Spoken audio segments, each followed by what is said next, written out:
Alors on est toujours dans les Shivim Tikkunim, dans la Gdama, dans l'introduction.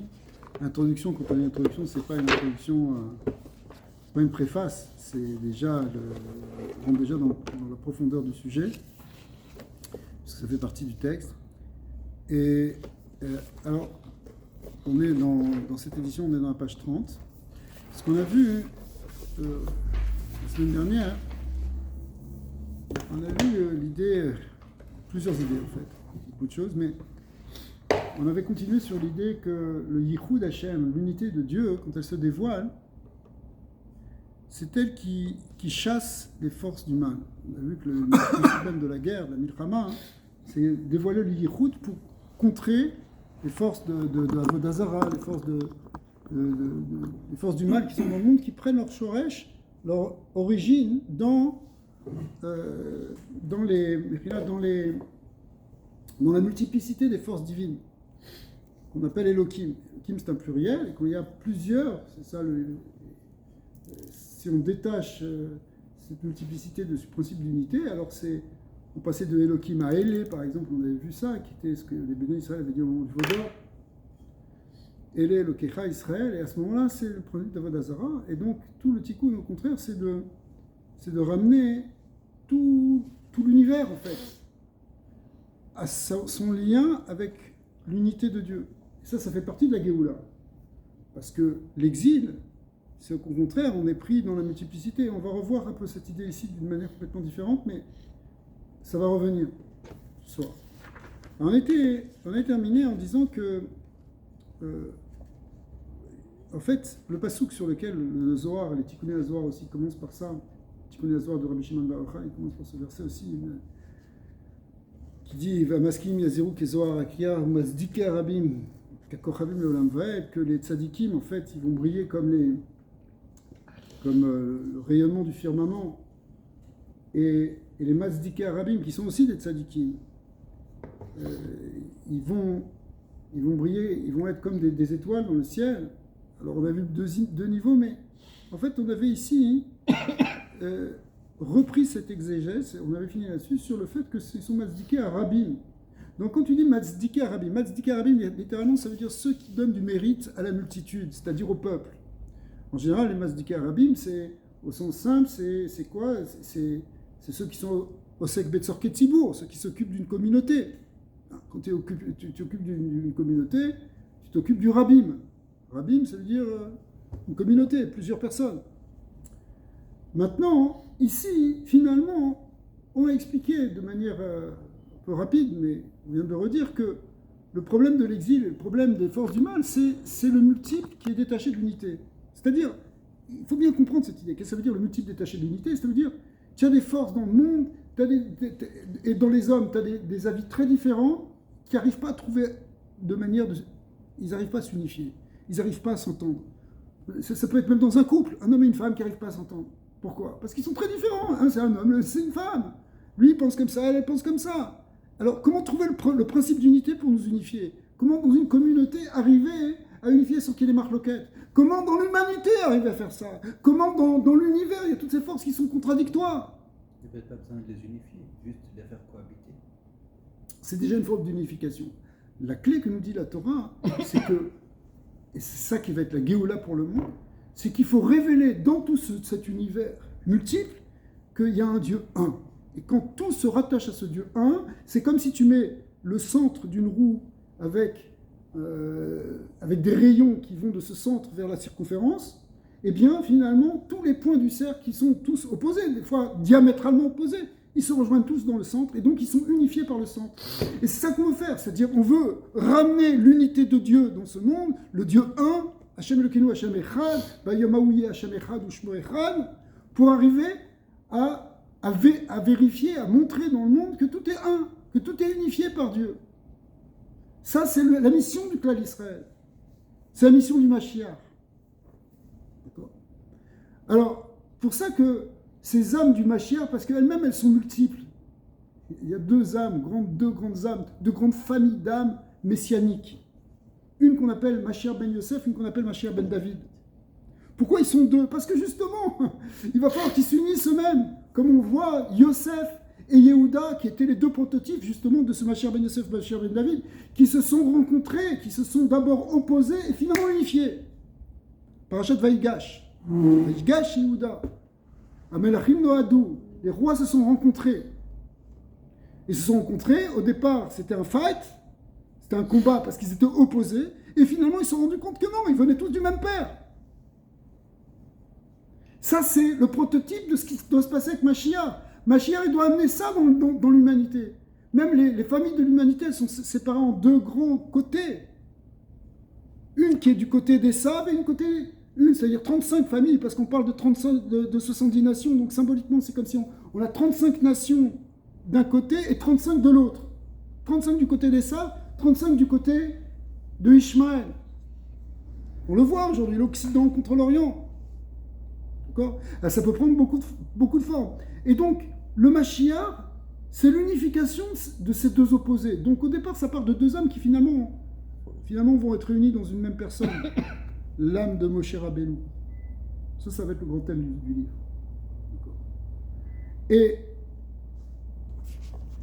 si on revient dans le texte, alors on avait fini là-dessus, on va le reprendre, c'est que ce mot ou mazdike arabim, ceux qui rendent donc, qui donnent du mérite à la multitude, d'accord, ceux qui donnent du srout à la multitude, ils sont au nombre de deux eux-mêmes. C'est Mashiach ben Yosef, Mashiach ben David. C'est pour ça qu'ils sont des mazdikés, c'est pas simplement un mazdik. D'accord ? Pourquoi cette nécessité de deux? Alors c'est ça l'idée, c'est parce que, pourquoi il y a deux ? Parce que il faut partir du multiple pour revenir au un. Donc, le clan d'Israël lui-même, il va être dans la multiplicité. Il y a 12 tribus, il y a des oppositions. L'opposition qu'on voit entre Yosef et Yehuda. Donc, au départ, ils viennent justement sous forme d'opposés pour finalement être réunis.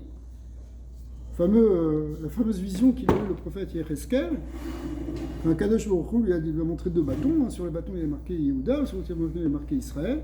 Et elle dit, prends ces deux bâtons, réunis-les dans tes mains. On va voir que ça, c'est une étape, justement, dans le processus messianique.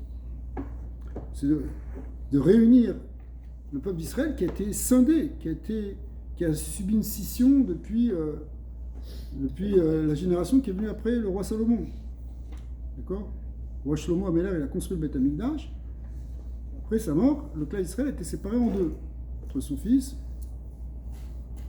et entre Roboam et Jéroboam. Ouais. Roboam, il a pris 10 tribus et il a fait un État ailleurs, tout le nord d'Israël. D'accord ? On appelait en fait Israël. Alors que le fils de Shlomo, il a continué avec ce qui restait de tribus, avec Binyamin et une partie de la tribu de Lévi. Et là-bas, il a gardé le royaume de Judée. Et depuis, ça n'a jamais été réunifié. Donc ça remonte à loin. Mais dans l'actualité aujourd'hui, on voit bien qu'il y a deux peuples d'Israël, entre guillemets. C'est une marque entre Jérusalem et Tel Aviv, pour symboliser. C'est évident. C'est évident, c'est deux visions complètement différentes entre le monde attaché à la Torah et le monde qui est attaché au contraire à des valeurs complètement laïques. Ça, on peut dire que c'est le rêve. Alors, après, on va voir effectivement, mais ça, on va laisser ça de côté maintenant. C'est pas, mais c'est plus compliqué que ça. Justement, on va voir le rêve, ça va être traité en long et en large. On va voir dans ça, mais tu as raison de le souligner. Mais on voit en tout cas qu'il y a des scissions, qu'il y a deux visions. Parce que le rêve, c'est un peu spécial. Le rêve, c'est ceux qui dirigent. Mais le peuple lui-même, il est coupé en deux. C'est-à-dire qu'ils sont influencés par eux. Exact. Mais le rêve, il peut être aussi des deux côtés. Heureusement, c'est comme ça. Avec des bords. Alors, ce qu'on va voir en réalité, c'est la clé de cette unification. C'est pour ça qu'au départ, ça prend deux messies. D'ailleurs, Mashiach ben Yosef, traditionnellement, on le voit comme celui qui s'occupe plus de la matérialité, comme Yosef en Égypte. Alors que Yehuda, lui, qui vient c'est le berger, ils sont plus dans le côté spirituel. il y avait déjà ça entre Esav et Yaakov. Finalement, ça se retrouve après dans Yaakov, cette séparation. Mais il y avait déjà ça aussi dans Caïn et Hevel. Ça remonte très profondément dans l'humanité, cette séparation. Mais parce que le plan à l'origine, c'est que Esav aide Jacob. Voilà, parce que entre Esav et Yaakov, on pouvait faire déjà cette réunification de l'extériorité et de l'intériorité. Esav s'occupant du monde extérieur matériel, c'est pour ça qu'il était Ish Sadeh, celui qui va dans les champs. Le champ, c'est le lieu du travail physique. Alors que Yaakov était Ishtam Yoshev Ohalim, celui qui réside dans les tentes de l'étude de la Torah, de la prière, celui qui est plus tourné vers le spirituel. Et on représente cette dualité comme un tamis, garder ce qui est bien et essayer de côté ce qui est moins bien. Alors, il y a un birour à faire. Voilà, un bureau, voilà. Bien sûr, il y a un birour à faire. Mais il y a une unité à faire. De même que chacun de nous, on est construit avec une âme et un corps. Et qu'il faut arriver à faire le shalom entre l'âme et le corps. Ouais. Le monde lui-même, il est séparé entre spirituel et matériel. Entre masculin et féminin, entre nuit et jour. Comment trouver l'unité dans tout ça? Trouver l'harmonie dans tout ça? Ça, c'est des grands défis. Pas seulement, c'est les grands défis du Mashiach. Alors, c'est pour ça qu'il y a deux messies, parce que chacun, il va apporter le tikkun de son côté, mais après, ils doivent être réunis. Alors, c'est ce qui est marqué ici, que les Mazdikim Rabim, on est au troisième paragraphe de la page 30, Venum Trin, ils sont au nombre de deux, ces Mazdikim Rabim. Ces gens qui vont faire ce tikkun du Rabim, donc du multiple. Chad misitra de Léa, Vedam Asher ben David, Vechad misitra de Rachel, Dam Asher ben Yosef. Eh bien, ce sont ces deux messies.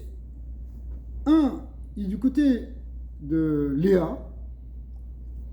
Léa et Rachel sont deux sœurs. Mais ces deux sœurs elles-mêmes, elles incarnent deux aspects de la Shekhinah, de la présence de Dieu. Est-ce que Ramchal le comprend même par Morgenstern? Je sais pas la question, je sais pas ce que ça veut dire, mais C'est-à-dire, est-ce que Morgenstern comprend Ouais, plutôt, mais ça veut dire, c'est sûr qu'il y a beaucoup de choses qui ont été dites sur l'aspect de Léa et de Rachel. Je commence à comprendre ta question. On peut l'aborder au niveau de la avoda. Il y a des neshamot qui sont plus de type Rachel, donc c'est pas la même avoda que le type Léa. Et effectivement, les deux Mashiach, ils représentent aussi deux types de neshama, deux types de Bnei Israël, avec des avodot qui sont différentes. Pourquoi on les appelle pas des masculines? Alors, on les appelle aussi des masculines, mais ici, dans le passage, on revoit l'idée de Mazdiki Arabim, que eux aussi, ici, parce que c'est par rapport au Rabbim, au tikkun de la multiplicité. Mais effectivement, les masculines, là-bas, on va voir plein de fois que ça désigne les deux messies. Donc en fait, il n'y a pas de contradiction entre le début et la fin, c'est des rémazines, c'est des sodotes qui sont dans ces mots. Alors, quand on dit du côté de Léa de Rachel, d'abord, premièrement, David, il descend de Léa, puisque c'est un fils de Yehuda, un petit-fils de Yehuda, et Yehuda c'est le fils de Léa, alors que Yosef, c'est le fils de Rachel, donc le Mashiach ben Yosef, il va être du côté de Rachel. D'accord ? Maintenant, on verra après, là on a dit des petites choses sur qu'est-ce que c'est Mashiach ben Yosef, Mashiach ben David, mais on va apprendre au fur et à mesure. Alors après on dit Arabim. Ici maintenant, le texte, le Zohar ici, il va commencer à partir sur une autre direction, mais qui va être complémentaire. C'est une technique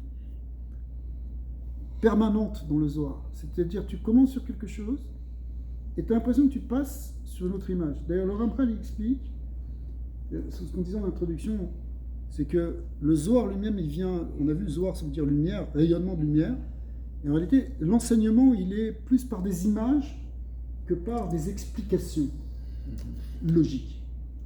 Alors, les images, elles font un peu comme dans un rêve. Dans un rêve, tu peux voir quelque chose, après quelque chose qui a l'air complètement différent. les choses elles s'enchaînent sans apparente logique. D'accord? C'est une des spécificités du rêve. Le rêve, c'est pas toujours une histoire que tu vois du début à la fin. Si tu rêves de ça, après c'est une autre image, tu passes dans un autre plan, il y a autre chose qui apparaît. Mais en réalité, il y a une continuité. Même dans le rêve, il y a une continuité. C'est le même rêve, mais qui continue avec des choses très différentes. Et ben, c'est exactement la même chose dans le Zohar. C'est-à-dire, on te parle de quelque chose avec une certaine image. Voilà, on est en train de visualiser la chère Ben Yosef, la chère Ben David. On a parlé de ça. Et puis maintenant, on va te parler du rabbim. Le rabbim ici, nous on avait compris que c'était la multitude des gens. Et ici, le Zohar, il va passer à autre chose. Mais on va voir que ça va être la même chose finalement. Il va dire le rabbim, c'est les avot. Les avot qui sont au nombre de 3. D'accord. Pourquoi ils sont au nombre de 3? Alors, quel rapport? Il dit Rabbim Elinavan, des Mitrabran B. Parce que eux, ils s'y attachent. Ils s'attachent à qui? À la Shrina. Il y a Avraham, Yitzhak et Yaakov. Avraham, Yitzhak et Yaakov, dans la Kabbalah, ça s'appelle Chesed, Gevura, Tiferet. Maintenant, Chesed, Gevura, Tiferet, ce sont des forces très différentes qui ont été incarnées par Avraham, Yitzhak et Yaakov. Avraham, il a incarné le Chesed. Yitzhak, la Gevura. N'est-ce pas Yitzhak? La Gevura. D'accord. Maintenant, Chesed et Gevura, hein, c'est très différent. Chesed, c'est tu donnes, tu dispenses. Gevura, c'est tu travailles sur toi, c'est la discipline, c'est la tfila. Yaakov, il a fait l'équilibre entre les deux, c'est l'étude de la Torah qui unifie les deux. Mais maintenant, ces 3 avots, quelque part, c'est 3 manières de servir Dieu qui sont quand même très différentes. C'est pour ça que tu as différents types de avodat Hashem. Encore une fois. Mais tous, ils sont unifiés par un point. C'est quoi qui les unifie? C'est qu'ils sont là pour faire le tikkun de la Shrina, la présence divine. Avraham Avinu, son précède, c'est pour amener la présence divine dans ce monde. Il veut amener la lumière de Dieu, qu'elle soit Shochen Betorah Olam, qu'Hachem il réside dans le monde, c'est ça la Shrina, qu'elle réside. Donc Avraham Avinu, il vient, il porte la parole divine, il invite les gens, il les amène Tahat Kanfa Shrina, sous les ailes de la Shrina. Il veut amener la Shrina. Qu'est-ce qu'il fait Yitzhak? Il creuse des puits, qui représente le travail sur soi, mais creuser des puits, c'est faire monter l'eau, et l'eau c'est la Shrina. Il veut révéler la présence de Dieu qui est là, intrinsèque au monde. Dieu il est partout, il faut juste le révéler, il faut travailler pour le révéler. Ça c'est Yitzhak. Yaakov, c'est par l'étude, c'est par la prière. Par l'étude, essentiellement. Est-ce qu'on peut dire que... Donc, juste, en fait, ces 3 types de avodot, mais en réalité il y en a plus, mais il y a 3 grands principes, ces 3 avots. Après, par exemple, on pourrait distinguer 12 manières qui sont les 12 tribus, mais il y a 3 grands principes premiers, d'accord? Ils ont tous pour but commun amener la Shrina. Ils s'unifient la Shrina. Ça veut dire, tu prends quelqu'un qui est dans une chita et l'autre une chita complètement différente, mais en fin de compte, on a le même but. D'accord? Une Shrina. Alors les Avot, ils ont réussi à faire ça. Les Avot, ils ont réussi à construire ça dans le cas d'Israël. À construire le fait que on ne va pas avoir seulement une direction pour révéler Dieu. Si on commence à être pas monothéiste, mais mono-avoda, qu'il n'y a qu'une seule manière de servir Dieu, On en parle beaucoup. ça ne tient pas. Ça va être perdu. Ça va amener ce qu'on appelle une jurat akalim. On n'y arrivera pas. Là, Israël, il est basé justement sur cet équilibre des forces. Al-Shoshat Varim à Olam Omed. Le monde, il repose sur 3 piliers. D'accord? Pilier du Chesed, la Torah, la Voda, le Milut Chassadim, qui représentent ces 3 piliers. Mais pourquoi on le voit tellement comme 3 manières, 3 chemins? On voit des grands qui ont vraiment tout incarné. Oui, alors après, c'est ça, on va voir justement. On va voir ça avec le très très bien. On y arrive. C'est qu'à la fin, hein, on veut que tout soit réuni dans une même personne. Ouais. Est-ce qu'on peut dire que chacun est Merkava la Shrina, mais chacun n'a pas été Metaken la Shrina complètement? Alors c'est une partie, exactement, jusqu'au finalement, le Mashiach Acharon, on va voir, c'est la même chose que Moshe Rabbeinu, qui lui est le tzaddik, qui est le yachid, il n'est pas le rabbin. Et à ce moment-là, la halakha est kerabi. Alors on va y arriver. Pour l'instant, hein, c'est marqué comme ça. Il y a ces 3 votes, les mitrabrimba. Mais en réalité, ces 3 votes, ici, ils reposent sur un principe, parce que tu dis 3, c'est la multiplicité. Mais en fait, déjà le multiple, c'est 2. Donc, derrière ce 3 votes, il y a en fait 2 grandes neshamas, 2 grands types de avoda. C'est comme si tu veux généraliser quelque chose. Tu peux généraliser quelque chose en 3 principes, et je dis, moi je peux le généraliser en 2. 2 principes. C'est quoi? C'est ces 2 messies. D'accord? C'est le côté Yosef et le côté David. Donc je peux voir le peuple d'Israël, je peux voir les forces du monde comme Abraham, Yitzhak et Jacob, mais je peux le voir aussi comme Yosef et David. Masher ben Yosef, Masher ben David. D'accord. Alors attendez, parce qu'on va arriver à l'idée. Elin Avan de Mitrabrimba, ou Miut Rabim Shnaim. Elin, ce sont donc ce qu'on a dit sur Yehuda et Yosef, sur David et Yosef. Mais maintenant, le Zohar il va encore plus loin. Il dit pourquoi? Pourquoi ces 2? Parce que à l'origine, il y a 2 forces divines. Ce qu'on appelle Akadosh Baruch Hu et la Shrina. Kutshabrichu Shrina, ou Shrinte. Zeiranpin et Nukva. D'accord? C'est-à-dire que vous savez que dans toutes les filotes qu'on fait, on fait les Shem Yichud Kutshabrichu Shrinte. C'est-à-dire quoi les Shem Yichud Kutshabrichu? Ça veut dire, au fond, le début du multiple, c'est 2. Le masculin et le féminin. On voit dans la création du monde. Yomer, le Kim, Yehor, etc. Yerev, Boker. Voilà, c'est Yom Echad. Tout ça, ça peut être réuni. Mais Erev, Boker, Yom, Laila. Zachar ou Nekeva. Zachar ou Nekeva, ça veut dire masculin et féminin. C'est pas simplement homme et femme. C'est 2 principes dans l'univers, 2 forces. Chesed ou Gvura. Et ça, ce sont les 2 forces divines qui sont au départ. Donc le début de tout, c'est parce qu'il y a cette dualité dans le divin. On sait très bien que Dieu il est un. Mais avec le Tzimtzum, il va apparaître selon 2 forces.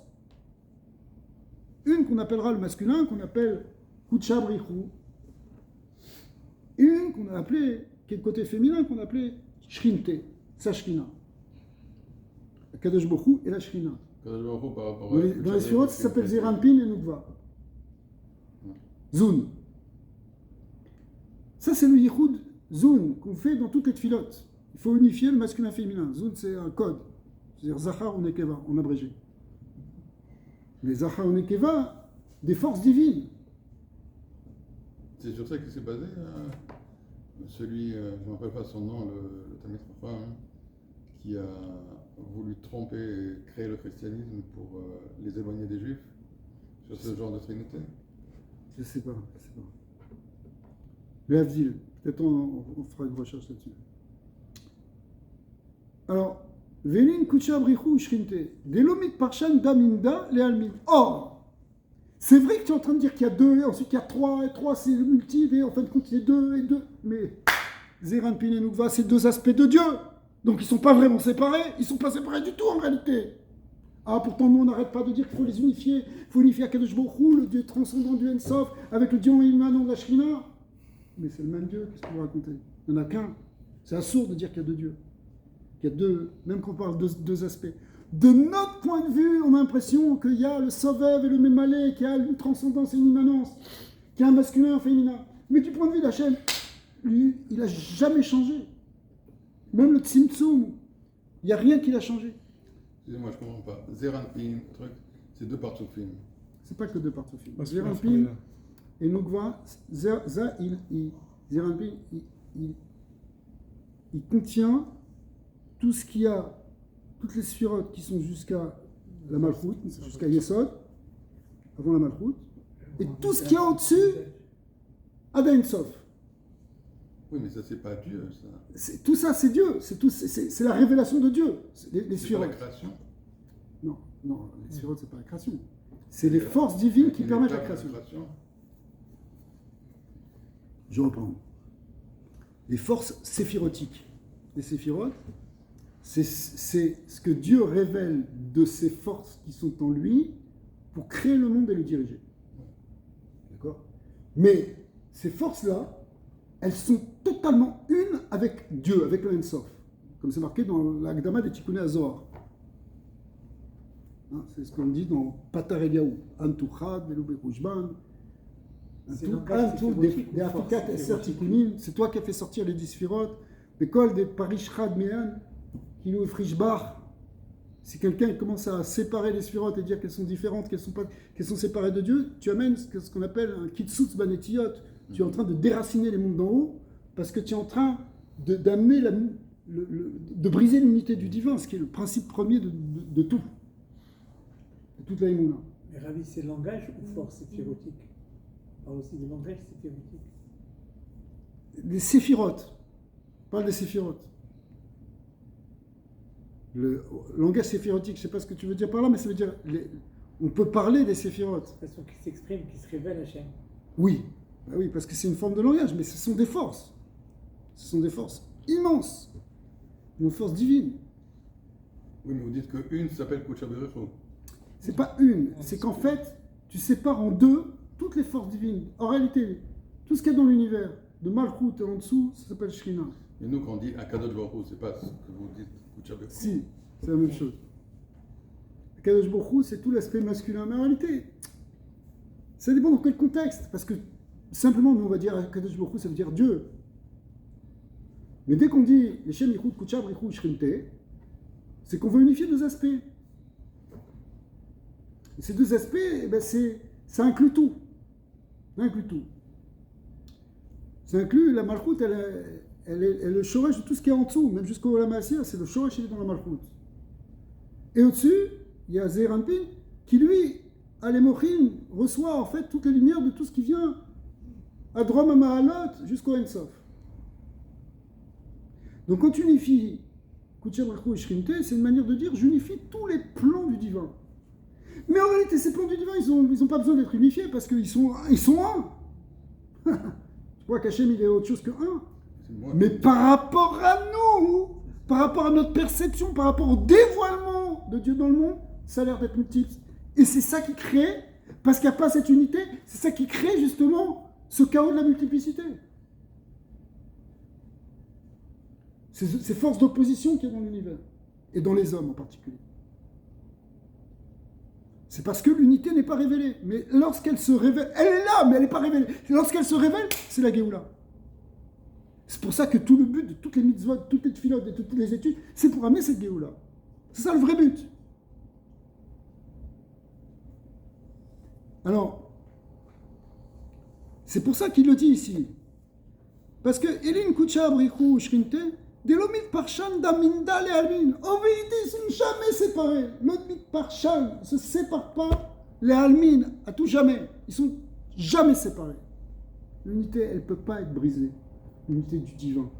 Mais dans la manifestation, dans la révélation, c'est fractionné en plusieurs aspects.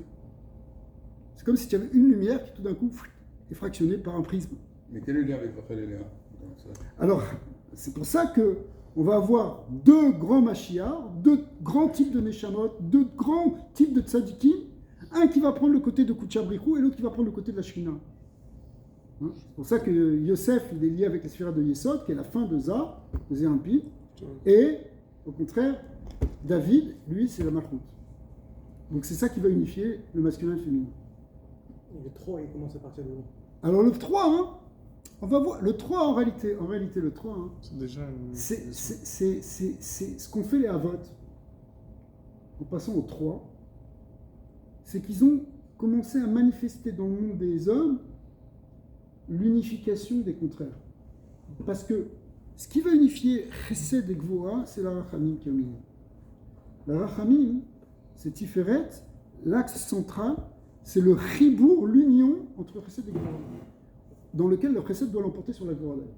C'est la Voda de Elul. C'est la Voda de Elul, c'est la Voda du Klal Israël, Bederer Klal, c'est la Voda de Yaakov. En réalité, c'est pas 3, c'est 2 qui se réunissent. Voilà. Et quand ils se réunissent, ils révèlent le 1. Tu comprends? Ça veut dire parce que Bon, ça c'est des enseignements qu'on verra peut-être un peu plus tard. C'est le secret du Kav Emsaï, de l'axe central, où tout est réuni dans l'unité. Mais nous aussi, on est à l'image de ce modèle. On doit nous Bien sûr, éclairer le coup. bien sûr. On doit trouver nous-mêmes l'équilibre de nos forces. Alors c'est sûr que tu vas avoir des caractères qui sont plus du côté d'Yitzhak, plus Gvura, plus du côté du Chesed, de plus le Shoresh de Yaakov. Mais malgré tout, dans chacun, on doit tout unifier. D'ailleurs, même Avraham Avinu, à Kadosh Baruch Hu, il lui a donné 10 épreuves, pas simplement pour qu'il soit Chesed, mais pour qu'il apprenne la Gvura. Pour que lui aussi, il a cette complétude des choses. Mais ça, c'est le but du clan Israël. C'est pour ça que... Alors là, on voit 2, 3, on verra aussi 12 et 70 aussi. 70 âmes qui sont descendues d'Israël, c'est aussi... C'est une multiplicité plus grande, mais qui doit aussi trouver son unité. 600 000. C'est bien plus compliqué. 600 000, c'est dans mon Sherwin. Alors, c'est les 600 000 âmes qui sont dans chaque génération, etc. 36. 37, tu vois, tous ces nombres-là, ce sont des nombres, d'ailleurs, souvent symboliques, mais c'est des nombres qui représentent des secrets des nombres. 36, on l'a déjà vu, 36, on l'a déjà vu dans les semaines précédentes, 36 c'est 6 x 6, ça représente aussi les 6 directions d'espace. C'est toujours le même. C'est pour ça qu'on retrouvait ça dans le Hélé. C'est pour ça qu'il faut 36 sadikim. Pour unifier justement toute cette multiplicité, parce que ces 36 sadikim, ils doivent être en unité les uns avec les autres. C'est une Chaboura Kadisha. Les sadikim Nistarim. Ils se connaissent. Et oui, ils se connaissent et ils s'aiment. Vous les connaissez? Il faut en faire partie. Je ne les connais pas. On peut ne pas accepter. Non, on aimerait bien les connaître, mais bon, s'ils doivent être Nistarim, ça sert à rien. Il y en a qui fassent leur travail dans leur coin. Delomit Parshan da Minda le Almin. Beginka, Parot Minda lo Ishtaka. C'est pour ça qu'en fait, il n'y a jamais moins que 2. C'est vrai que tu as 3 votes, mais le minimum c'est 2. C'est 2, les 2 messies. Pourquoi les 2? Parce que ça représente ces 2 points. Côté masculin et féminin. Les Raza des Mila, effectivement, le Passouk dans Malachi le dit explicitement. Ani Hashem lo Shaniti. Je suis l'Éternel, je n'ai pas changé. J'ai pas changé, c'est-à-dire, pour les Mekoubalim, ça veut dire j'ai pas changé avec le Tzimtzum, j'ai pas changé parce que je vois les pages 31 en haut. Des Kuchabrichu, les Gabeshrinta, lo Ishtane, les Almin. Il n'y a eu aucun changement entre la Kadesh Baruch Hu et par rapport à Shekhinah, c'est pas vrai. Nous, on croit qu'on fait quelque chose, mais en fait, on fait quelque chose pour le révéler, mais lui-même, il n'a pas changé. On parle de changement. Pourquoi est-ce qu'il changerait? Quand vous dites qu'il n'a pas changé. Tu sais, on vit dans un monde de dualité et d'opposition. Une dont on n'a pas encore parlé, mais on va en parler un peu plus loin, c'est l'opposition entre le bien et le mal. Donc, l'opposition entre le bien et le mal, en plus, elle est très compliquée parce que tout a été mélangé. Le bien a été mélangé au mal, donc très très rare de trouver quelqu'un qui est complètement bien. Et le mal a été mélangé avec du bien, donc tu ne peux pas trouver quelqu'un qui est complètement mauvais. Ça peut exister, mais voilà, c'est l'extrême absolu de si noir. Plus du tout de bien. Mais sinon, même des méchants, ils ont quand même quelque chose de positif. Alors évidemment, il y en a qui n'ont presque plus, ou qui n'en ont plus du tout. Les Rechaim Gmourim. Et encore, vraiment Rechaim Gmourim de Gmourim. Pur Rechaim. Même chose dans les tzadikim. Trouver un tzadik qui a pas... qui est complètement kadosh, complètement tahor, c'est des madrigotes, tu comprends? Alors, si notre monde il vit comme ça, c'est normal que même on a tendance à comprendre qu'il y a plusieurs puissances dans le monde parce que c'est ça qui nous apparaît. C'est comme ça qu'on vit. On vit dans une opposition entre le bien et le mal, entre le noir et le blanc. Ouais. Et donc si il y a cette dualité dans le monde, c'est qu'il y a probablement une dualité dans les forces, à tel point que, même dans certaines religions, ou même dans les croyances populaires, les gens pensent qu'il y a 2 dieux. Ils pensent qu'il y a le dieu du bien et le dieu du mal. C'est comme ça. Ouais, le masdéisme, tu as les forces, tu as Dieu et tu as le Satan. Or, le judaïsme, il ne vient pas nous dire ça. Il va nous dire qu'il n'y a que Dieu, il n'y a pas le Satan. Tu comprends?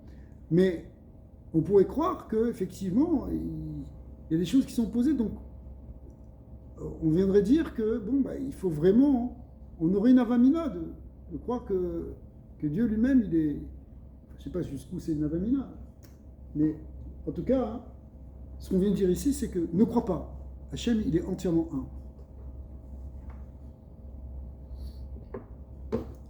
Il est aussi entièrement bon. Ouais. Alors, dans un autre sefer qui s'appelle Kenat Hashem, que le Ramchal a écrit pour repousser les théories fausses, justement, en particulier du shabbatanisme. Là-bas, il explique que même, il ramène sur ce passage justement de Malachi, il dit que même si on vit dans un moment de esterpanim, de voilement de la face divine, d'accord, donc on a l'impression que Dieu il n'est pas là, que la Shrina elle n'est pas là par exemple. D'accord, c'est un tellement grand galout de la Shrina qu'on a l'impression que ben, finalement Akadosh Baruch Hu lui-même il a été réduit, qu'il n'a pas de force. Nos ennemis ils gagnent contre nous et où est-ce qu'il est notre Dieu? C'est très grave ce qu'on a vécu dans l'exil. Et ben en réalité, ce que nous a dit Malachi, c'est que non. Aniashim, le Shaniti, j'ai pas changé du tout. Il est toujours là autant. Ouais. Il dit comme ça, hein,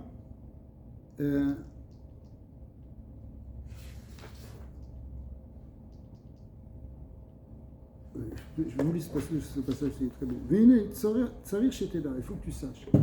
Ki ashrina beyota begalut, nemar ba, alteroni, shani, shachare. Ne me regardez pas parce que je suis noir. Ça, c'est la shrina en galout. Venirim ba, kol abgamim, ve kol akilkulim, be margot bat regotea. Donc on a l'impression de voir beaucoup de kilkulim dans la shrina. La shrina elle-même est en galout. Asher alken, shalatim, kenegda, la Sitracha, et donc on voit la Sitracha, les forces du mal qui s'opposent à elle, qui vont contre la Shrina. Ouais. Alors, Behemet et Nenokar. Mais en vrai, c'est pas comme ça. Même si tu vois que c'est la Galoute Shrina, même si tu vois la Shrina qui est dans. Son baït a été brûlé, où est-ce qu'elle est, la gloire divine? Elle est bafouée, il y a des Kilou Lachem en permanence, parce que les Goïms, ils méprisent Israël.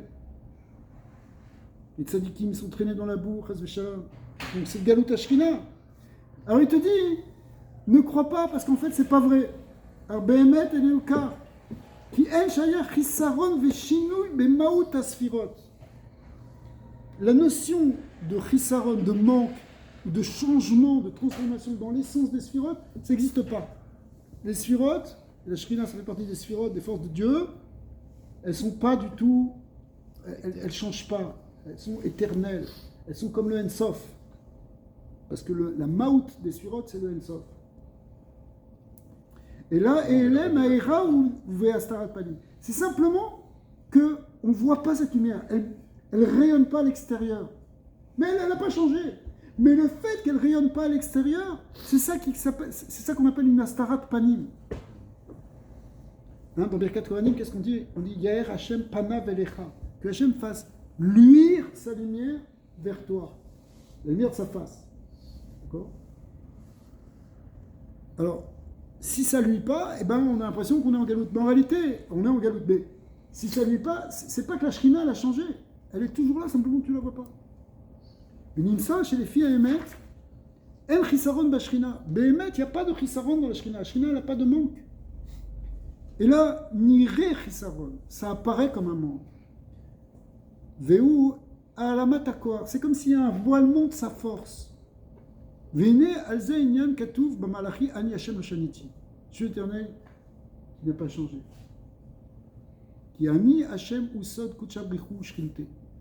Ani Hashem, c'est le secret de kuchabrichu. Ani c'est kuchabrichu, Hashem c'est la Shrina, le shaniti. C'est le contraire. Ani c'est la Shrina et Hashem c'est Kadosh Baruch Hu. Ve'en shaya benehem shinui.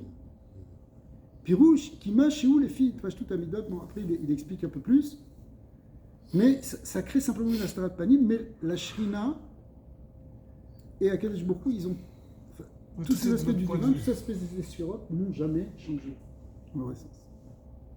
Donc ça, c'est important de savoir, parce que souvent on peut connaître cette erreur, quand on étudie la Kabbalah, croire que vraiment c'est Kepchuto. C'est pas Kepchuto.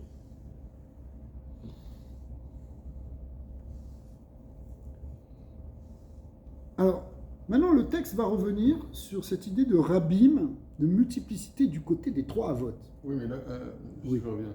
Et quand il dit qu'il n'a pas changé, c'est-à-dire que Satzmout n'a pas changé. Oui. Ça, on le sait. Comment on pourrait avoir une avamina différente? Alors, encore une Mais fois, ils je sont ne sais pas si on doux, pourrait mais avoir une différents. avamina, ou toi, parce que tu as un Talmud Chacham, tu n'as pas d'avamina, mais dans la foi en général, il peut y avoir cette avamina. En fait, elle est tellement forte cette avamina, d'une certaine manière, dans le monde, que c'est ça qui a créé la Vodazara. J'aurais pu croire. C'est ça qui a créé la multiplicité. J'aurais pu croire. Par exemple, une avamina, c'est une hypothèse, une possibilité qu'on aurait pu croire quelque chose. Alors, par exemple, quand les Béné Israël ont traversé la Perse, c'est l'actualité. Ok, l'Iran, c'est la Perse. Alors, quand ils ont traversé la Perse, à l'époque de Pourri, à l'époque d'Aman, Aman, il était Chacham, et il pensait, lui, avec toute la clique de Achashverosh aussi, et de ceux qui l'avaient précédé, comme Balthazar et Nebuchadnezzar, il pensait que, il y a Dieu, mais on peut gagner contre Dieu. Parce que l'univers, il est multiple. Vous savez que le jeu d'échecs, c'est un truc qui a été inventé par les Perses. Shachmat. Shek et mat, ça veut dire le roi est mort. Persan. C'est la même chose en arabe. Pourquoi? Qu'est-ce qu'il y a? C'est quoi le principe du jeu d'échecs? C'est un échiquier avec 32 cases noires et 32 cases blanches. D'accord? Donc il y a autant de blanc que de noir. Effectivement, il y a autant de lumière que d'obscurité. Il y a autant de jour que de nuit. Il y a autant de bien que de mal. Il y a deux puissances. Il y a la puissance du noir et la puissance du blanc. Il y a la puissance du bien et la puissance du mal qui va gagner. Eh bien, c'était une partie d'échec qu'il a tenté, Aman. Il s'est dit, on va gagner. On va gagner. Même déjà, Nebuchadnezzar, il avait pensé comme ça. Il avait compté 70 ans. Et Balthazar aussi, ils ont compté à leur manière. Et ils se sont dit, on peut gagner parce que c'est un parti d'échecs qui dit que c'est les Blancs qui vont gagner. Parce qu'il y a deux forces. C'est une avamina très grande. Alors, là, c'est deux, mais dans la Vodazara, il y a plusieurs dieux. Moi, mon Dieu, il peut gagner contre ton Dieu. C'est une avamina très forte c'est nous, parce qu'on vient avec tout notre bagage de judaïsme profond et de tous ces milliers d'années, on a fait ce birour, on sait que Dieu il est un, c'est clair. Mais c'est pas clair pour tout le monde. Quand c'est clair pour tout le monde, c'est ça la Géoula. Pour nous aussi, c'est pas clair. C'est pour ça qu'il a fallu traverser toutes ces exils. D'ailleurs, le Ramchal dans... Même aujourd'hui, c'est pas clair. Non, c'est clair, c'est juste qu'on voit un Esther Panem tellement grand qu'on se dit, quand est-ce qu'Hachem va révéler sa magnanimité, je sais pas quoi. Mais si c'est clair, il ne devrait pas avoir de décalage entre la théorie et la pratique. Si c'est clair, demain tu reçois des impôts, tu ne stresses pas. Si c'est clair, demain tu as Ça, n'importe c'est quoi. Maragout, c'est pas l'Atzmout. L'Atzmout, elle Non, mais change si pas. c'est compris et intégré, il n'y a pas de quoi, il n'y a que Dieu. Oui, y a mais pas- on souffre. Alors, en attendant, on souffre dans la galoute, c'est juste. Ça, c'est vrai. C'est vrai qu'on souffre dans la galoute. Mais si la souffrance elle est réelle, alors c'est dur de comprendre que. Il faut être dans un niveau de yichut extraordinaire pour dire la souffrance n'existe pas. Et puis, C'est ça, C'est pas- c'est un trop c'est haut là où- niveau pour nous. C'est à ce niveau-là où on Je suis voit pas qu'il y a vraiment juste un- Morgenstern. Non, mais c'est ce que ça veut dire. Ça veut dire que si on n'est pas là, on ne vit pas. C'est sûr que nous, on vit dans plusieurs niveaux. Encore. On vit dans plusieurs niveaux. C'est quelqu'un qui dit ouais, il n'y a pas de galoute et tout ça, c'est pas vrai. C'est pas vrai. Même les plus grands tzadikim, ils pleuraient dans l'exil. Le rabbi, il pleurait beaucoup. D'accord? Mais en même temps, il avait une émouna shlema dans le Yichud Hashem. Total. Mais pour eux, il y avait un autre problème, c'est qu'ils ont cru que Dieu les avait abandonnés. Mais ça fait partie des choses. C'est-à-dire que c'est les forces d'obscurité qui vont l'emporter. Effectivement, c'est même compliqué parce qu'il a fallu réveiller la force divine. D'accord? Mais la force du Samer même, elle était très grande. Mais c'est le chauffeur. ça. Le Samer même, c'est la force du mal. Ok? Et c'est qui c'est qui était la Merkava de ça? C'était Aman. Mais c'est ça aussi où quand on dit que à Matan Torah, quand ils ont fait le Galazav, Le Satan, il leur a montré une vision comme si Moshe, il était Moshe est mort. mort, c'est vrai, c'est le bien contre le mal. La force du tzaddik, il est... Alors, comment il aurait pu. Alors, Donc à Gaza, c'est là-bas où il réside. Je crois que c'est faux. Si on avait des visions comme Qu'est-ce ça, on que tu pourrait vois, supporter c'est faux. l'exil très facilement parce toujours qu'on là-bas, comprend non que c'est des mensonges. faut pas, ouais, il est encore Mais là-bas. on a d'autres Il est visions. encore là-bas, mais vous savez qu'il a aucune plusieurs vision. places. De toi pour que quand tu puisses Ah, voir quelque Cyril, chose qui est là Cyril, devant toi et que tu dises Concrètement non. parlant, ça veut Ouais, dire c'est- que quand tu vois le 7 octobre, parce que tu Mais viens de dire... regardez, Je crois que tu regardes la chaîne 2. Si on reprend l'image du jeu d'échecs, Ouais. C'est ancré dans toi. Mais si on reprend l'image du jeu d'échecs chez les Chinois, c'est le jeu de Go, mais c'est la même chose. Si tu vois, Ouais. Ouais, tout de Go d'ailleurs. Alors, c'est le blanc, c'est le noir contre le blanc. Ok. Mais si on reprend l'image du jeu d'échecs, dans le jeu d'échecs, tu as des pièces qui sont placées un peu partout. Le Summer même, si on le voit comme ça, il a des pièces un peu partout. Il en a en Iran, il en a en Syrie, au Liban, en Russie, en Chine, partout. Il en a, même aux États-Unis, même à l'ONU, partout. On met des pions. D'accord ? Mais ce que nous, on a comme émouna profonde, c'est qu'effectivement, c'est un jeu qui se joue comme ça, mais en réalité, il n'y a qu'un seul Dieu, il n'y a pas deux dieux, il n'y a pas deux forces. C'est comme la lumière quand on a Parce- des comptes avec un prisme. Ouais, alors, elle va se séparer. Mais en réalité, c'est une même lumière blanche au départ. Alors, là aussi, la preuve que c'est comme ça, c'est que Kutchabrikou et la Shrina ne se sont jamais séparés. Donc, puisqu'ils ne se sont jamais séparés, puisqu'en réalité, il y a une unité fondamentale dans le divin, alors du coup, cette compréhension-là doit faire tomber le mensonge de la multiplicité.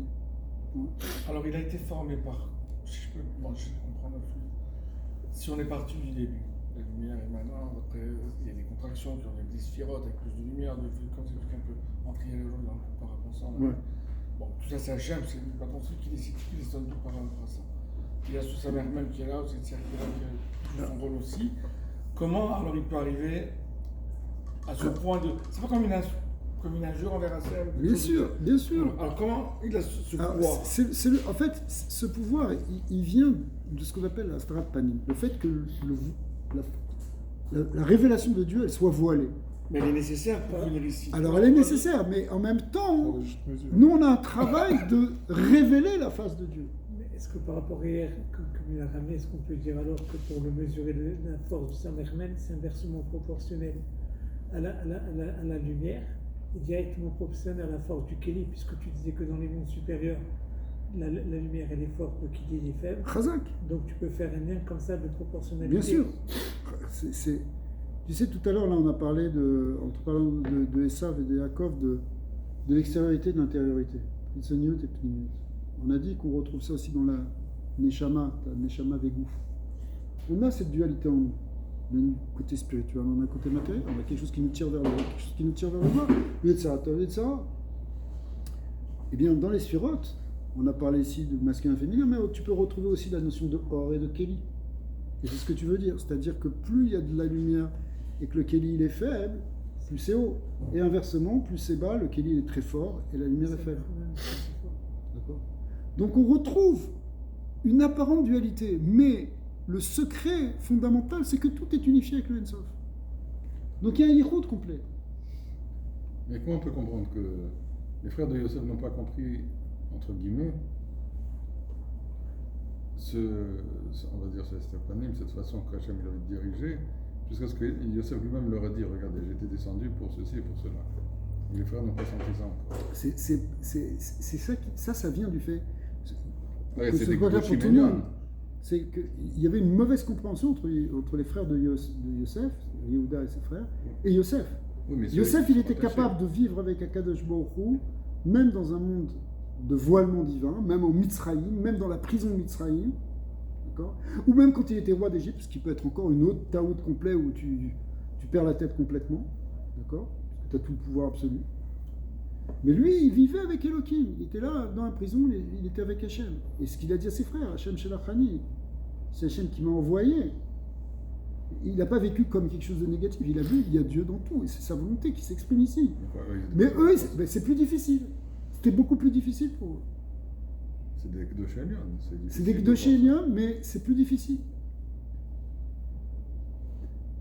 C'est plus difficile, parce que pour eux, Dieu, il est dans l'étude. Dieu est dans le Beth Midrash, mais allez va le trouver dans une prison maintenant. Et là, on parle qu'il y a un qui est Macher ben Yosef, entre guillemets, et un Macher ben David. Ouais. Macher ben David devrait avoir cette compréhension déjà. Il a une compréhension complémentaire. Il est attaché plus à d'autres principes.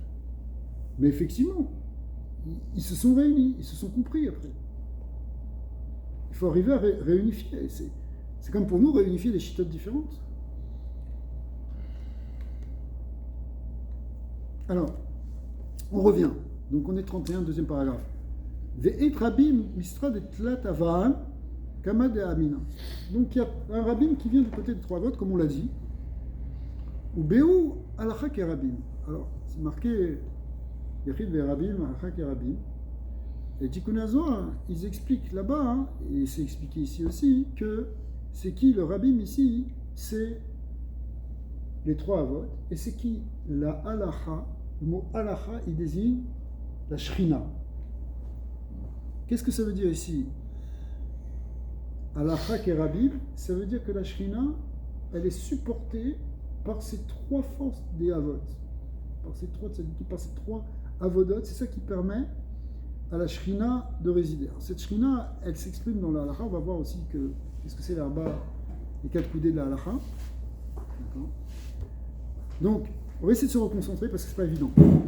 Le Keilou, même le principe même de Shrina, il vient du Rabbi. Il y a Kuchaberu et Shrina quand on les voit comme deux aspects Ouais. de Lokut. Ça veut dire, bien qu'ils ne sont pas séparés, mais c'est déjà deux. Ah, c'est pour ça. Mais justement, nous, on doit insister sur le fait qu'ils sont pas séparés. Mais on le voit comme deux choses. Et c'est pour ça qu'on doit faire un travail tout le temps d'unification pour se rappeler qu'ils sont un. Et pour ça, on fait des mitzvot. Pour ça, on fait des tfilotes. Ouais. V'shrinta be'aval mitkasharat le'me'ave reticha shlemata be'arba smachim kedekayot. Donc en réalité, maintenant, on a les trois votes, Aaron, Yitzhak, Yaakov. Et tiens, un quatrième pilier, qui va être la shrina. La shrina, quand elle s'unifie au vote, on arrive on passe en fait de 3 à 4. Mais de même, comme on a dit que dans 3, il y avait finalement cette espèce d'unification du 2. 1 et 2, deux choses qui sont opposées. Et puis dans le 3, ça se réunit. Hein, comme dans un triangle. Tu fais un triangle, bah, tu as une chose et une autre, sont opposées. Mais en fait, elles se réunissent dans un point. Ouais, où elles viennent d'un même point, c'est quand tu fais un triangle avec la pointe en haut, ou bien elles se réunissent dans un même point avec la pointe en bas. Donc, ça fait partie du symbole du Magan David. Tu as deux triangles qui se chevauchent. Ça représente aussi cette idée du 3 qui se réunit soit, c'est-à-dire l'origine elle est 1, c'est elle qui a donné le 2, et du 2, on arrive à nouveau au 1. D'accord. Maintenant, on passe dans un autre symbole. On a passé 2, on a passé 1, 2, 3, maintenant 4. 4, Oui. c'est ce qui va permettre en réalité à la chaîne d'être dans ce monde. La Shrina, hein, pour qu'elle réside dans ce monde, il faut qu'il y ait ces trois forces-là. Al-Shlosha Dvarim Haolam Omed. Avraham, Yitzhak, Yaakov. Sur le Chesed, Vora, Tiferet. C'est ça qui permet à la Shrina d'avoir un certain support ici. Donc, il va falloir, par exemple, on va retrouver ce 4 dans la disposition des Béné Israël, lorsqu'ils étaient dans le désert, autour du Mishkan. Ils étaient disposés selon 4 drapeaux, 4 dégalim. D'accord ? C'est quoi ces 4 drapeaux ? Ça représente aussi les 4 camps de la Shekhinah. La Shekhinah résidait là, dans ces 4 camps, comme dans les camps d'en haut, les camps qui sont faits de Machanot, qui sont faits des Malachim. 4 imaot. Hein ? 4 imaot. On va retrouver ça dans les 4 imaot ici, exactement. Ce sont les 4 aspects de la Shekhinah. Et donc la Shekhinah, si vous voulez, la Malchut, la présence de Dieu, elle est tenue dans les mondes d'en haut par 4 camps de grands anges. Michael, Gabriel, Raphaël, Mouriel. Mais en bas, hein, il y a les 4 dispositions des Bnei Israël. Mais qu'est-ce qui produit ce 4 ? c'est parce que le clan Israël a su sortir ces trois choses. En fait, la Shekhinah, elle va être incarnée aussi par David. On a vu que David, c'était un des aspects. David, ça peut être Yosef. C'est pour ça que David Ameller, il a demandé lui-même de devenir le quatrième des Havot. Et il y a réussi, au prix de grosses épreuves. Non, il était devenu quatrième Havot. Il aurait été quoi là? Le quatrième pilier de la Merkava. Oui. Mais en réalité, hein, Mais si Jacob il réunit les deux, il y a un amalgame des deux forces. Lui, il aurait quoi exactement? ce que tu es en train de poser comme question, c'est qu'est-ce qu'on a besoin de 4 si on a déjà 3? Exactement. D'accord? 3, c'est déjà un retour à l'unité. Sauf que 4, il y a une plus grande shlemut. Pourquoi il y a une plus grande shlemut? Parce qu'on est arrivé, en fait, c'est des grands secrets sur les nombres ici, mais les 10 séphirotes, elles se séparent en 4 mondes ou en 4 lettres du schéma de Vav Ke. Yud, Ke, Vav, Ke. Mais ça correspond au nombre de 1, 2, 3, 4. Quand tu fais 1 plus 2 plus 3 plus 4, ça fait 10. C'est pour ça que pour que les 10 forces de Dieu elles se révèlent dans leur parfaite perfection, il faut qu'il y ait 4 plans. C'est pour ça que 4 mondes et 4 lettres dans le schéma de Vav Ke. Yud, Ke, Vav, Ke. C'est ce qu'on disait l'autre fois sur le Shabbat, sur le chant simple, double, triple et quadruple. Ouais. En matière de musique, un chant simple, c'est un chant sur un seul, avec une seule personne qui chante. Un chant double, c'est avec deux niveaux de chant. Triple, c'est 3 et 4, c'est 4. Alors, un peu plus complexe. Et ça représente dans la symbolique l'idée qu'il faut que Hachem se manifeste jusque dans le 4e plan, ce qui est dans le 4e monde, qui est dans le plan de la Siya, correspond à ce 4. Et là, dans ce 4e monde, c'est là qu'il peut y avoir la shlemut du dévoilement de la Shekhinah, tel que c'était prévu au début, que la Shekhinah elle se révèle dans le monde d'en bas. La Shekhinah elle doit être Betartonim. D'accord? On a vu l'autre fois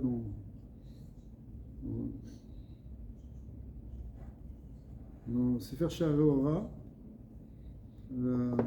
Rabbi Yosef Katilia, il ramène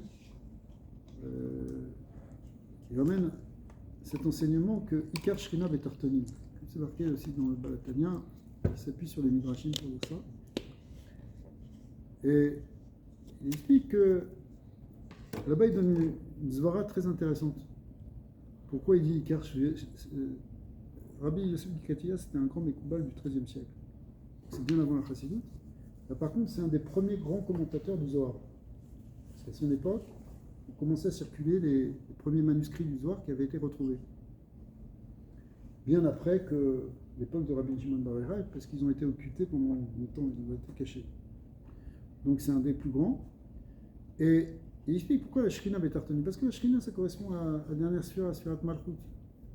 Or la Sphirat Malchut, les 10 sphirotes, elles correspondent à la structure des 4 mondes.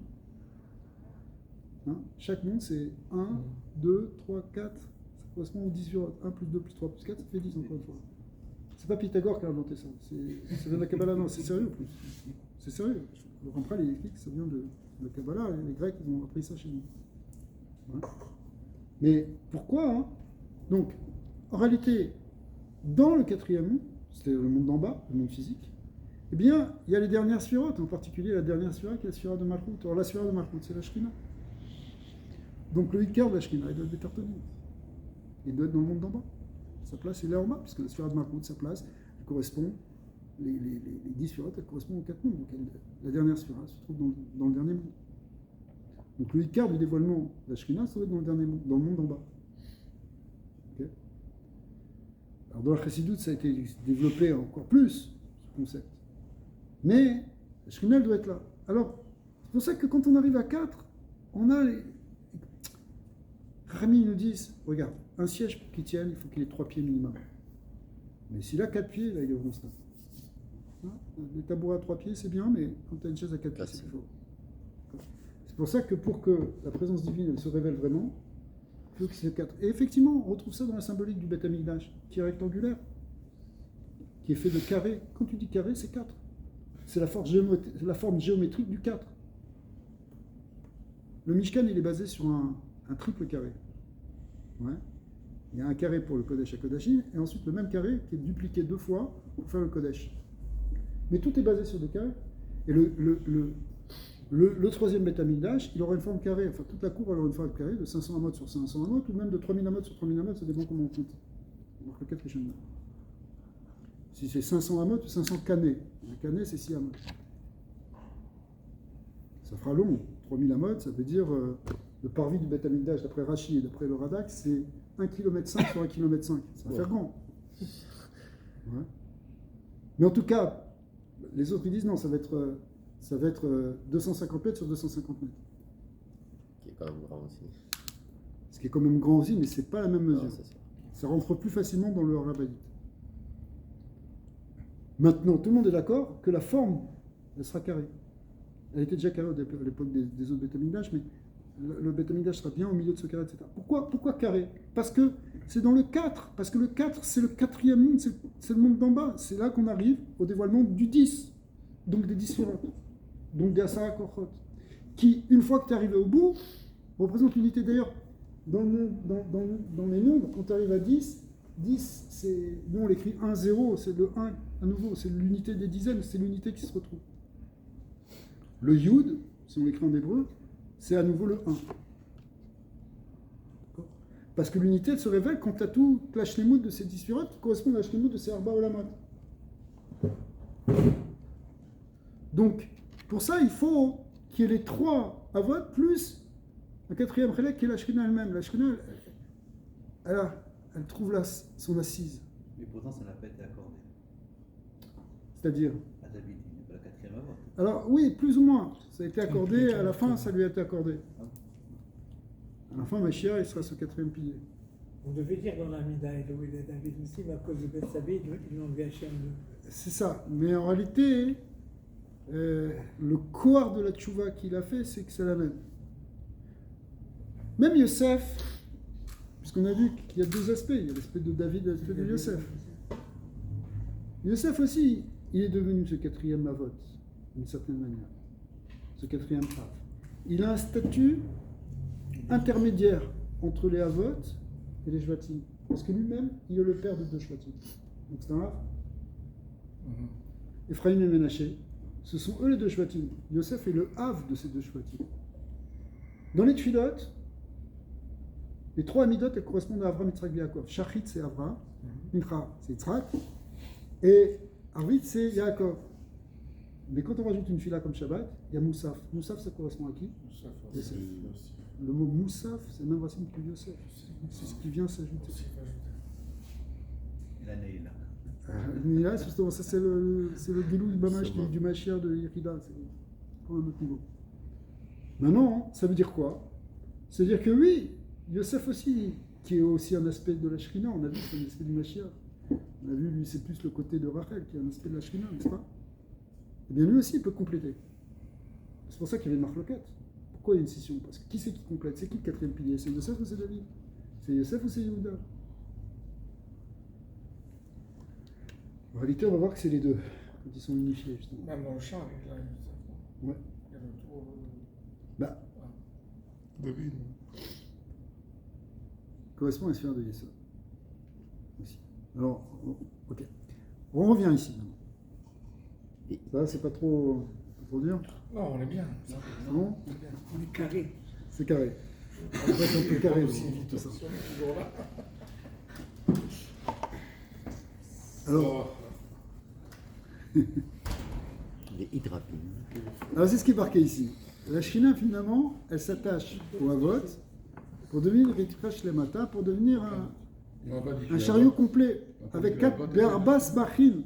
Hein? On n'a pas dit que la vote c'était la Shrina. Non, les Havot, en fait, ils sont les supports de la Shrina. En fait, si tu veux, on va voir que peut y avoir même un tzaddik qui, à lui tout seul, il peut être le support de la Shrina. On va le voir un peu plus. Exact. On l'avait dit. Ouais. C'est le Ben Ishraï dimanche soir, si tu veux. Il ramène, c'est pour ça qu'il a été vendu en Égypte, Yosef. Il fallait un support à la Shekinah avant qu'ils arrivent. Alors c'est Yosef qui a été vendu là pour qu'elle soit beau sur lui quand ils arriveront tous. exactement ce que vous avez dit. On va y arriver dans quelques secondes ou minutes, ça dépend comment on va faire. Kedim itmarba en lo le'akadosh baruch hu be'olamo ela arba'a amot shel halacha. La Gemara dans Brachot a dit que Akadosh Baruch Hu, il a trouvé que pour résider que les arba'a amot de la halacha. Ces arba'a amot, ils représentent ces 4 niveaux, ces 4 piliers. Veraza demina yachid verabim halacha kerabim. Donc toujours la Gemara dans Brachot, elle dit que quand il y a une marloquette entre un yachid, par exemple, un rabbin qui est seul contre plusieurs rabbins qui sont, hein, on va d'après la majorité. Sauf que dans certains cas, il y aura la yachid, mais on va y arriver aussi. Non, Alors, je comprends c'est pas, quoi, je hein? comprends pas comment la Shrina elle-même, elle devient un pilier pour la Shrina. Ah, c'est ça. Ça veut dire que c'est pour ça qu'en fait, on va avoir besoin d'un 4e sadique. Donc il y a un quatrième. Mais il n'est pas encore révélé parce que c'est le 4e sadique en réalité. C'est pour ça, c'est ce que tu dis, c'est que David l'a pas eu complètement. C'est ce qu'il dit qu'il n'est pas vraiment, on l'a pas encore mis dans l'Amida. Oh, mais par exemple, quand Pourquoi? Parce que qui c'est ce 4e pilier? C'est Mashiach. Ouais, mais quand on dit que Hachem, C'est seulement quand il y aura Mashiach. il est dans les 4 amos, correspond à ces C'est 4. ça, Chazak. Alors, la Shrina, Elle est dans les 3 ou dans les 4? non, ça veut dire elle-même, c'est pas une manière de, c'est elle-même. Mashiach aussi, quelque part, il inclut. C'est pas juste un 4e, c'est celui qui inclut les 3 et 4 et tout. Tu sais, je vais te dire, dans la halakha, hein, peut-être que tu touches ici à une question très très importante. Parce que un des cas de Yachid Verabim, Halakha Kerabim, qui a posé un gros problème dans le Klal Israël, c'était la marloquette entre Rabbi Eliezer et Rabbi Rina. Ouais. Rabbi Eliezer, c'était un Yachid, Une botte colle. et il était Yachid, donc la halakha n'était pas comme lui. Il a dit, mais moi c'est moi qui ai raison. Al-Pi Emetz, c'est moi qui ai raison, et je suis plus grand que vous. Rabbi Eliezer c'était le plus grand, Rabbi Eliezer Agadol, il connaissait la Torah plus que tout le monde. Sauf que, halakha Kerabim. Alors il a dit, regardez, moi le ciel il peut témoigner. Il peut y avoir une batte colle qui est venue, qui a dit non, tu comprends? La Shrina, elle a montré qu'elle était avec Rabbi Eliezer. Nous ils ont dit, tu veux pas, mais nous on est 3. On dit non, on est 3, on était plus. On dit non, la halakha elle est comme ça, c'est nous les hommes qui décidons, c'est pas la Shrina qui décide. Ah, pourtant la Shrina elle pourrait être. Donc, les arba'a amot de la halakha, elles incluent aussi la batte colle. Alors, tiens pas comme elle. Pas toujours. Des fois, oui. Par exemple, puisque tu parles de Ben Ishraï. Ben Ishraï va nous dire, c'est pas tout le monde qui pense comme Ben Ishraï. Lui va nous dire, si le Harizal a dit d'une certaine manière, il pouvait arriver 2000 personnes contre lui, mais c'est le Harizal. Pourquoi? Parce que le Harizal, c'est la Shrina. Le Harizal, c'est Gilou Yelokut. Donc, on voit, alors certains ils vont dire non, bah, le Harizal c'est juste encore un Rishon comme un autre, c'est-à-dire, mais lui-même c'est spécial, c'est épisode, c'est pas une halakha qui vient par le limoud de la halakha. Le limoud de la halakha il l'a fait, il le connaissait par cœur, etc. Il a écrit même des choses en son nom, Shikta Mikubetset, qui sont des sougiotes qui ont été faits par le Harizal. Mais les guilouines qu'il avait, c'est Mipi Eliaou. Et vous, c'est la Shrina. Eliaou en Gematria, ça fait 52. 52, c'est le Shem Ben, c'est le Shem de la Shrina. Donc c'est un guilouin, écoute, ça rentre dans les arba'a amot de la halakha. D'accord? La Shrina, elle se balade dans tout ça. Parmi les Chachamim, même parmi. Alors. Si je pose la question un peu plus. Mais justement, quand on te dit halakha Kerabim, on voit. Si je la pose un peu plus. Pas du tout concrète, mais. On sait que les 3 piliers, clairement, ils correspondent à 3 avodotes. Ouais. C'est le Borat Furet. Et le 4e, si c'est un pilier. C'est quoi la Borat Shrina? La Vodat Shrina, hein. C'est le bitou, c'est quoi? Alors je vais vous dire par exemple, on a dit que Yosef, on peut retrouver Yosef dans le Moussaf. Mais il y a aussi une tfila dans laquelle on peut retrouver David. C'est quand? Depuis Kabbalah, hein, il y a une tfila de David. En plus des 3 tfilotes de la journée. C'est laquelle? C'est Tikkun Chatzot. En réalité, même d'après la Chassidut, on inclut même la Kabbalah, on inclut même le Kriyat Shema Lemita. Shema qu'on fait avant de dormir, et le Chatzot. Chatzot, c'est la 4e prière. Elle est distincte, elle est différente. C'est pas la même. C'est quoi Tikkun Chatzot? C'est Tikkun HaShrina. On prie pour la Shrina. Ça, c'est la Voda, hein, justement, de David. Donc, il y a une avoda qui est directement. Après, il va en parler par exemple il va parler de l'union de Ahavat Ashkina, de faire les Shem Tikkun Ashkina. Hein? C'est quoi le rapport de... Alors, c'est les deux aspects de la Malchut Yosef et David. qui s'appelle Yosef et David. On va voir en quoi ils se distinguent. Léa, elle correspond à quelque chose qui est plus élevé, plus profond. Rachel, c'est plus bas et plus révélé, mais en même temps, c'est plus beau. Par exemple, dans la Avoda de Rachel et Léa, Rachel, c'est la beauté de l'étude de la Torah. Un beau de Torah, c'est Bekinat Rachel. Maintenant, quand tu fais tchouva et que tu es en train de faire une introspection, et même voir pleurer dans ta tchouva, ça c'est Rachel, c'est Léa qui pleurait justement. Elle avait les yeux teints parce qu'elle pleurait. Elle aime Rakot. Sinon, il Paul Becheko chez ça. Pleurer pour ne pas tomber dans l'Yetzara. Donc c'est notre Neshama qui pleure pour ne pas tomber dans l'Yetzara. T'en as marre du Yetzara. Ça c'est Bechina de Léa. Rachel, c'est au contraire. Splendeur de Tzadikim qui brille. Alors maintenant, c'est qui le Yachid? Le Rabbim, c'est qui? C'est Abraham, Yitzhak, Yaakov. On a dit c'est les trois votes. Mais alors on a dit, maintenant le Tzadik, Iyu Yachid, c'est le Tzadik. Tzadik, ça correspond à Sphira d'Israël. Au Bezimna de Galuta, Iyu Lo Yachid la Kamala Lishrinta. Pendant la Galoute, c'est pas lui qui tient la Shrina. Dans d'autres endroits, c'est marqué un petit peu différent, mais c'est pas lui qui tient la Shrina. C'est qui? C'est les Havot. Et là, Kout Shabrikou de Itmarbe, Ve'ar le Tzara Yuvalet. Alors ici, il continue, et il dit en réalité, c'est Akadosh Baruch Hu. Akadosh Baruch Hu, on a vu, ça correspondait à ce sport byzantin, dans lequel il y a les trois Havot. Comme c'est marqué, Ve'ar le Tzara Yuvalet, que Akadosh Baruch Hu, il est comme un frère en réalité. Dans le malheur des Bnei Israël, Akadosh Baruch Hu, il est comme un frère. Ça veut dire qu'il est là, qui supporte la Shekhinah. Bezimna dictive Beyom Tsarat Tsar Kochacha. C'est marqué que dans la détresse, dans un moment de détresse, tu faiblis. Akadosh Baruch Hu, il est là pour soutenir. Qu'est-ce que ça veut dire? C'est quelque chose de très profond ici. Pourquoi? Verazada bekirbecha kadosh lo avobair. Attendez, je souhaitais une phrase. Des lettres reila leaout sadik les me'al beyama. Parce que dans ces jours-là, le sadik ne peut pas venir. Le sadik il vient pas. C'est quoi? Le sadik il vient pas. C'est pas vrai. Nous, toute notre avoda elle repose sur les tzadikim, n'est-ce pas?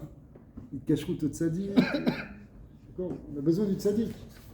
De quoi on parle ici? On parle de quelque chose qui est différent. On va lire encore un petit peu, après je vais vous expliquer. Dei tema de kuchabriku itparash mishrinta chas v'shalom ela bekirbera kadosh. Ne crois pas qu'Akadosh Baruch Hu s'est séparé de la Shrina, comme on l'avait dit avant. Chas v'shalom ela bekirbera kadosh. En réalité, dans ton sein il y a le kadosh, c'est-à-dire Akadosh Baruch Hu. Deiyu bego shrinta kaim velo itparash mina. Parce que lui, il est au milieu de la Shrina et il s'en sépare pas. Et là, vélo avo baïr, mais je viens pas baïr, misitra des tzadik, du côté du tzadik. Beginka, beouzina et tztari kuchabrichu, leat kafaba. C'est pour ça que pendant ce temps, Akadosh Baruch Hu, il doit se remporter.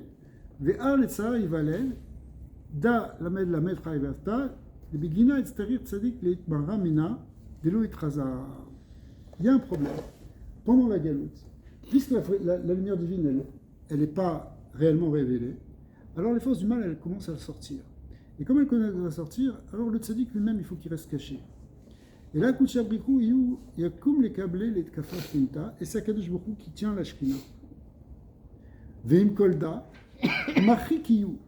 Et malgré tout, lui-même, il est éloigné. Akadosh Baruch Hu, il est éloigné, on va expliquer ce que ça veut dire tout de suite.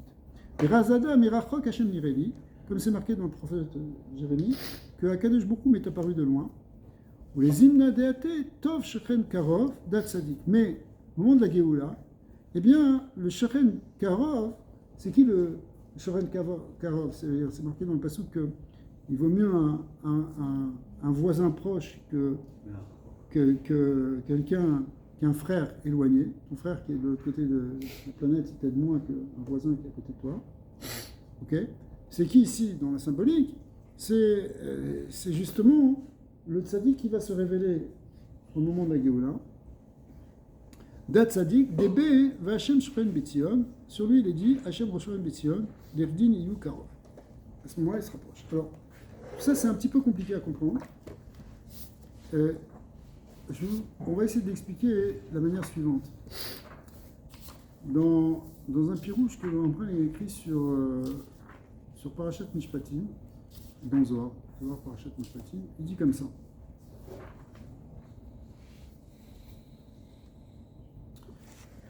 On va lire ça et après on va essayer de comprendre tout ce qu'on a expliqué.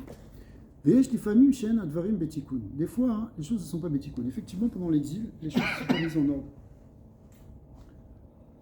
Shen Srout Israël. On est dans un moment où il n'y a pas de Srout, donc là Israël. Vetzadik Zeh, en Cholet. Du coup, le Tzadik, il ne peut pas être Cholet. Il y a des moments, il galoute, où le Tzadik, bon, il peut nous aider, mais il n'a pas la force de. C'est pas lui qui dirige. Nous, on repose beaucoup sur cette émouna. Bon, Hachem, le Tzadik, il peut. Mais il y a des choses que le Tzadik, il ne peut pas faire non plus. Aucun Tzadik n'a pu empêcher la Shoah. Aucun Tzadik n'a pu empêcher. Ils ont pu freiner. On dit que le Noam Elimelech, il a fait des tikkunim qui fait que c'est pas allé jusqu'au bout. Mais théoriquement, on peut imaginer que lui vient dire il n'y aura pas un juif qui va souffrir. Mais il ne peut pas faire ça. Il ne peut pas faire ça parce que le galout, il est trop grand. Les forces d'obscurité sont trop grandes. Il y a trop de forces qui s'opposent au tzaddik. Il y a beaucoup de tzaddikim qui ont été obligés de fuir le mal. Le Ramak, toutes les nuits, il est obligé de se battre contre le Samerman qui voulait le tuer. Rabbi Nachman, il avait beaucoup de kitrogim sur lui. Beaucoup. C'était en Israël, beaucoup d'opposition. Le Balatani, il était obligé de fuir, il est mort en fuyant. J'ai vu des histoires qui descendaient sous forme de chiens noirs à la fenêtre de cette tzadikim. Il y avait beaucoup, ils ont beaucoup, parce qu'ils ne veulent pas laisser passer le tzaddik, ils ne veulent pas le laisser agir. Parce que si le tzaddik il agit, c'est lui le plus grand protecteur d'Israël. Mais ça ne fait pas partie du plan divin. Akadosh Baruch Hu, il n'a pas ce pouvoir. Ça ne veut pas dire qu'il n'a pas de pouvoir, il a des pouvoirs.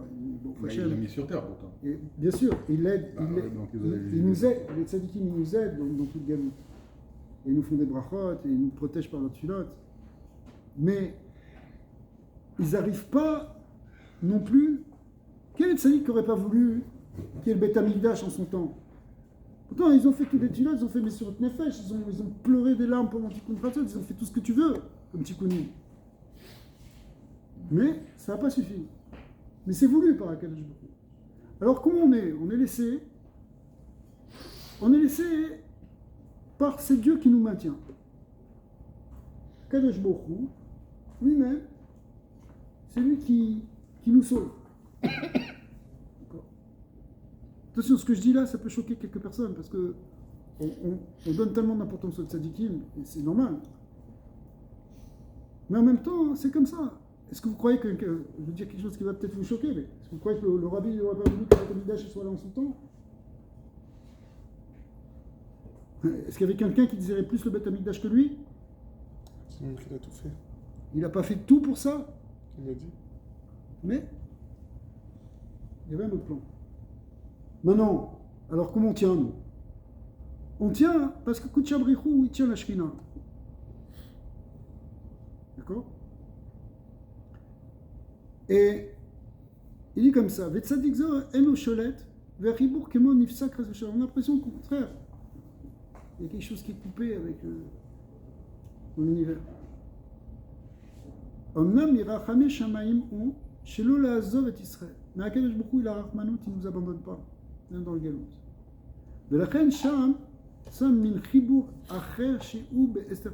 Et en réalité, dans ce voilement de la face divine, Akadosh Baruch Hu, il a trouvé une technique, c'est une manière pas très belle de parler, mais il a une manière de de nous diriger, de nous protéger. Veinu, qui al kol panim, Akadosh Baruch Hu lo ezov et Knesset Israël. Akadosh Baruch Hu, il n'abandonne pas la Knesset Israël, c'est-à-dire la Shekhinah. Et là, chez Mitraber Ba Be'elem Gadol, il est là, il y a un Yehoud, mais il est très caché, il est très voilé. Ça rejoint ce qu'on a vu là avant. C'est qu'apparemment, on a l'impression qu'il n'y a pas d'union entre Akadosh Baruch Hu et la Shekhinah. Mais concrètement, il y a. Vaz yored zav enugva ou mitlabshin shneyem bematat. Alors là, il rentre dans un secret qui est très, très important.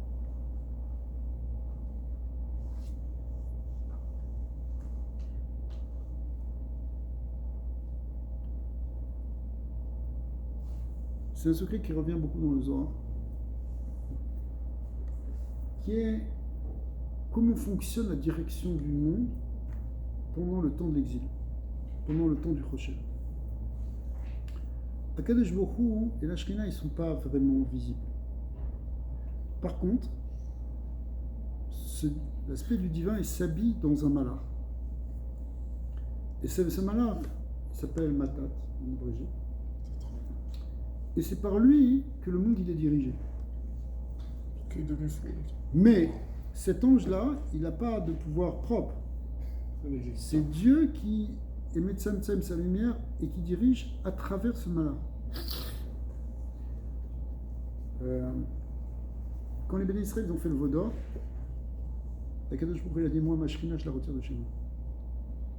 Mon cher Bénou il a dit mais alors comment on va guider? Je vais vous envoyer un ange. Je t'envoie un ange qui va vous guider. C'est qui cet ange? C'est l'ange Matat, le plus grand des anges. Maintenant, Moshe Rabbeinu il a dit non, moi je ne marche pas. Moi je ne veux pas que ça passe par un système de voilement à travers d'un malach, que ce soit la Shekhinah elle-même. D'après certains Mefarshim, Akadosh Baruch Hu il a accepté. C'est une marloquette parce que après on voit que c'était toujours le malach Elohim qui avançait devant eux. Mais la plupart des gens, c'est de la vie du Zohar en tout cas, ce malach Elohim c'est la Shekhinah elle-même qui s'appelle l'ange de Dieu. Donc ce n'est pas un ange Matat dans lequel ça s'habillait, c'est l'ange de Dieu. Mais de manière générale, pendant le Galout, ou de manière globale, même pendant les 6 millénaires, c'est l'ange Matat. C'est seulement dans le LFHVI, au 7e millénaire, que la Shekhinah se révèle vraiment. De même, les 6 jours de la semaine, ça correspond à ce malach-là, ce malach Matat. Pourquoi continue à faire des diapositives? Alors, c'est ça l'union de... On vient de voir ici que qui mirachok nireli. Dieu il est là, mais mirachok, ça veut dire c'est quoi mirachok? Ça veut dire qu'il est caché. Il dit comme ça, hein. Et là, chez Mitraber, Ba Be'elem Gadol, Ve'az Yored Zav et Nukva, Mitlavshin Shneem Bematat. Zeran Bin ala Nukva, c'est-à-dire le divin, il s'habille dans le Matat. Shu Evet Shelaem, c'est comme leur serviteur. C'est pour ça qu'on l'appelle le Eved. Vesham Mitrabrim Chibur Nesta, She'en Les Haraot. C'est l'union du divin. Le divin, il est caché de telle sorte qu'il n'est pas vu. Qui est une srout betartonim, parce qu'on n'a pas le mérite dans les aides d'en bas, comme après le Vaudor. On n'a plus le mérite, donc on n'a plus le mérite que le divin se révèle directement au travers nous et qu'on voit que c'est lui qui dirige. Alors ça passe par un système qui a l'air le système de la nature, le système de la création, qui est un malin. Ouais. Vesod ha'eved hazeh hu malach echad, klalut kol ha'kochot shel kol ha'malachim. C'est pas n'importe quel ange, il inclut toutes les forces angéliques. Veinu, shiu kolek kol kochot ha'levush hazeh, shamarnu kavod nivra. Donc ça inclut tout ce vêtement, là ça fait référence à ce qu'il a expliqué avant, le kavod d'Hachem. Voussar ha'kol ha'malachim, c'est le prince de tous les anges. Valiado, kol ha'anaga shel ha'olam. Et toute la direction du monde, elle va passer par lui. Chez Alken Nikra Sarolam, on l'appelle le prince du monde. Mais en réalité, c'est Dieu qui dit, Hachem lui-même. Ve'esh lo sidre merkava et tsoreh ha'anagat ha'shnema, ve'zehu kshekatu betikun etc. Alors, c'est ça qu'on appelle ici Mirachot Nireli. C'est Akadosh Baruch Hu lui-même qui dirige pendant cette période-là de Galout, où c'est Akadosh Baruch Hu qui tient la Shrina, mais il la tient de loin. Ça veut dire quoi quand il la tient de loin? Ça veut dire qu'il est caché, ça passe par des voilements, par des vêtements, par quelque chose qui a l'air. C'est que quand Elisha Ben Abouya, il est monté là-haut, C'est ça il qui- il a vu De- l'ange Matat qui était assis et qui dirigeait ce monde. Parce que tu es assis comme un Meller, tu diriges le monde. Il a dit quoi? On est dirigé par un ange. Et en plus, cet ange-là, il correspond aux 6 jours de la semaine, c'est-à-dire il correspond au Chol, c'est-à-dire il correspond à Panim Tameh, Panim Taor, le bien et le mal. Des fois il fait du bien, des fois il fait du mal. Waouh! C'est comme ça que Dieu dirige le monde. Il a cru que c'est ça Dieu. Alors là, il est venu à Picoros, il a dit, bah alors, ça rime à rien, parce que de toute façon, on a la merci de quelque chose. Vous ne comprenez pas que ça cache beaucoup qui cache. En réalité, derrière ça, c'est la question qu'on a tous. Comme c'est expliqué, on n'a pas vraiment de problème d'apicorsout. Un problème de émoula, on ne voit pas. On voit le bien, le mal, on voit pas que Dieu l'ait révélé, alors comment tu veux qu'on croie en lui? Mais en réalité, et on va finir là-dessus, c'est Akadosh Baruch Hu, Kodesh Baruch Hu, la Shrina, ils sont là, mais ils sont dans un tel élème, dans un tel voilement qu'on a l'impression que c'est Mirachot Nireli, c'est-à-dire que je le vois très très peu. Il faut faire un travail mental très grand pour voir que c'est Akadosh Baruch Hu qui est derrière. Ça c'est pour le Galout. Pendant le moment de la Géoula, il va y avoir au contraire une grande révélation. Et ça va être révélé à travers le tzaddik. Et c'est ça le but du tzaddik. À ce moment-là, le tzaddik il se révèle complètement au moment de la Géoula. On verra ça plus tard. Baruch Adonai l'olam, amen et amen. On avait dit